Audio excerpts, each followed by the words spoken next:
2024년 대법원 판례 말씀을 드리겠습니다. 호숫가 산책로에서 어떤 부적절한 신체적 접촉을 할 수 있는가, 무고는 정말 큰 범죄다, 이런 얘기를 했습니다.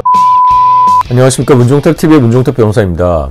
제가 서울 변호사의 영화동호회 회장이죠. 단편영화 감독도 해봤고, 제가 영화 매니아고, 특히 요즘 넷플릭스도 자주 보는데요. 넷플릭스 오징어 게임, 전세계에 선풍적인 인기였는데요. 깐부 할아버지 다들 기억하시죠? 자네가 날 속이고 내 구슬을 가져간 건 말이 되고, 깐부끼리는 네 거, 내 거가 없는 거야.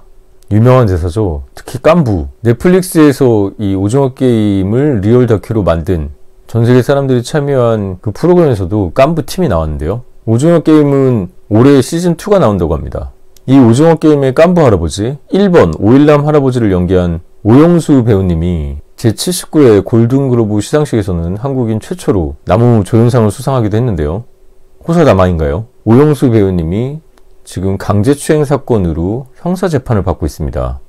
다음 달 3월 달에 판결 결과가 나오는데요. 오늘은 이 오영수 배우님의 강제추행 사건과 올해 2024년 1월에 성추행 관련해서 바뀐 대법원 판례도 소개시켜 드리겠습니다. 오영수 배우님, 줄여서 오배우님이라고 하겠습니다. 오배우님은 2017년, 꽤 오래전 얘기네요. 연극 공연을 위해서 지방에 갔었는데 한 산책로에서 이제 고소인을 한번 안아보자, 그리고 껴안았고, 고소인 집 앞에서 고소인의 볼에 이렇게 쭉 입을 맞추는 거죠. 2차례에 걸쳐 강제추행한 혐의로 검사가 기소해서 재판에 넘기는 거죠.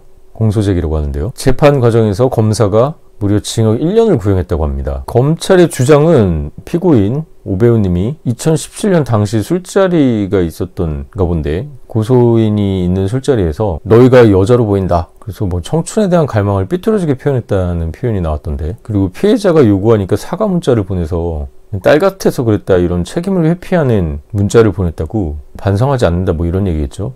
엄벌을 처해달라고 해서 무려 징역 1년을 구형했다는 건데요. 구형은 검사가 판사님에게 이렇게 형을 해달라고 하고 형을 구하는 거죠. 판결과는 다릅니다. 오영수 오배우님 측 변호인은 오배우님의 무죄를 주장했다고 합니다. 제가 형사 전문 변호사로서 성범죄 사건을 하다 보면 무고인 고소도 꽤 있습니다. 이 경우에는 참 억울하죠. 주로 이제 무고를 당하는 쪽은 남자 쪽이 많을 텐데요. 보이십니까? 저는 중간간 사건도 수사 단계에서 불송치를 받기도 했는데, 이 사건은 경찰이 송치하고 검사가 기소해서 형사 재판까지 가게 된 사건이네요. 오배우님 측은 호숫가에 이렇게 돌면서 길 안내 차원에서 손을 잡았던 거에 불과하다, 사과한 거는 이제 고소인이 문제 제기를 하지 않겠다고 해가지고 사과를 한 것이지 혐의를 인정한 건 아니다, 이런 식으로 변론했다고 하는데, 고소인 쪽 주장하고 엇갈리네요. 여러분들은 절대 하지 않은 성범죄에 대해서 했다고 하거나 사과하는 등의 일은 하지 않기를 바랍니다. 그것이 나중에 죄를 인정하는 자백으로 간주될 가능성이 크기 때문인데요. 제가 이 사건을 선임한 변호인은 아니기 때문에 구체적인 변론을 할 수는 없지만, 오징어 게임이 나온 게 2021년도 9월 17일이라고 하고, 이제 피해자라고 주장하는 고소인 여성이 오배우를 고소한 것은 2021년 말경이라고 합니다. 그러니까 오징어 게임이 뜨고 나서 고소를 한 건데요. 사건 발생한 날로부터 한 4년 후에 고소를 한 것이죠. 오배우님은 최후 진술에서 형사재판은 변호인 변론하고 마지막에 피고인의 최후 변론 본인이 진술을 하게 되는데요. 이 나이에 이렇게 법정에 서게 돼서 너무 힘들고 괴롭다, 제 인생 마무리가 이렇게 돼서 너무 참담하고 삶이 무너져 내리는 것 같다, 이런 식의 심경을 고백했다고 하는데요. 오배우는 1944년생이죠.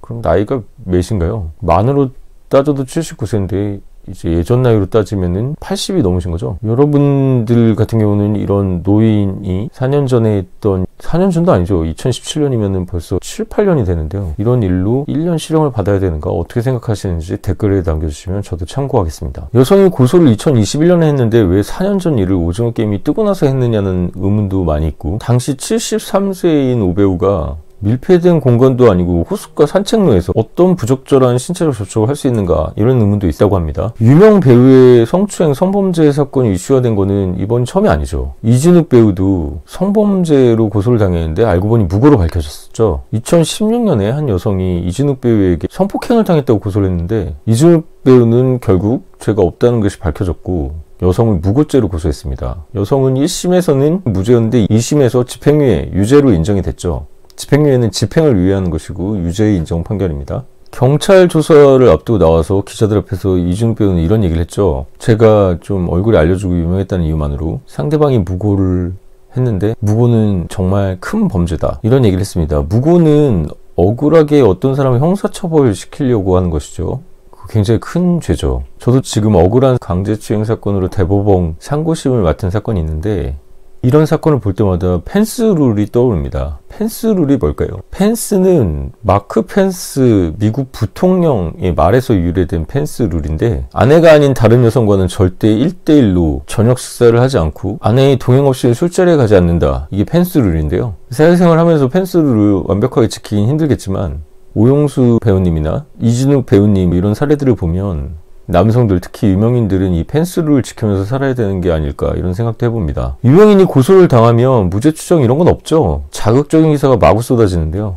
연예인은 이미지가 생명인데 수사 단계에서 무혐의를 받아서 수사 종결되거나 재판 과정에서 무죄가 밝혀지더라도 수사나 재판 중에 소위 매장당합니다. 오 배우님도 본인이 모델로 등장했던 광고는 송출이 중단됐고, 영화 대가족은 이미 촬영이 완료됐는데 통편집되고 다른 배우로 다시 찍는다는 얘기가 있습니다. 오영수 배우님이 골든글로브 나무조연상까지 받았길래 미국이나 영국 외신들도 오영수 배우님의 강제추행 기소를 보도했습니다. 지드래곤도 얼마 전에 마약 무혐의 수사 결과가 나왔지만 이미 사람들은 지드래곤 하면 마약을 떠올리게 됐죠.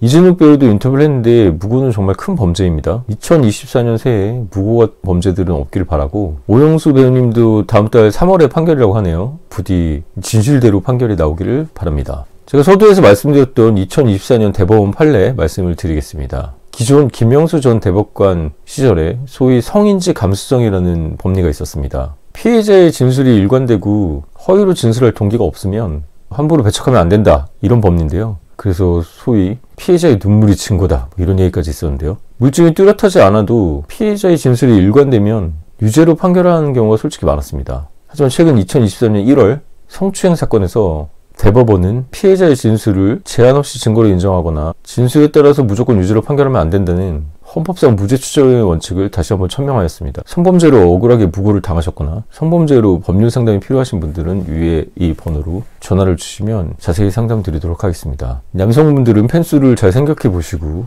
웬만하면 여성과 오해되는 행동을 하지 않도록 하시고, 여성분들도 남성이 죄가 없을 때 무고하는 것은 아주 큰 범죄고 실형까지 갈 수 있다는 걸 명심하시고, 2024년에는 무고도 없고 성범죄도 없이 남녀간에 사이좋게 지내는 한 해가 됐으면 좋겠습니다. 지금까지 문종택TV 문종택 변호사였습니다.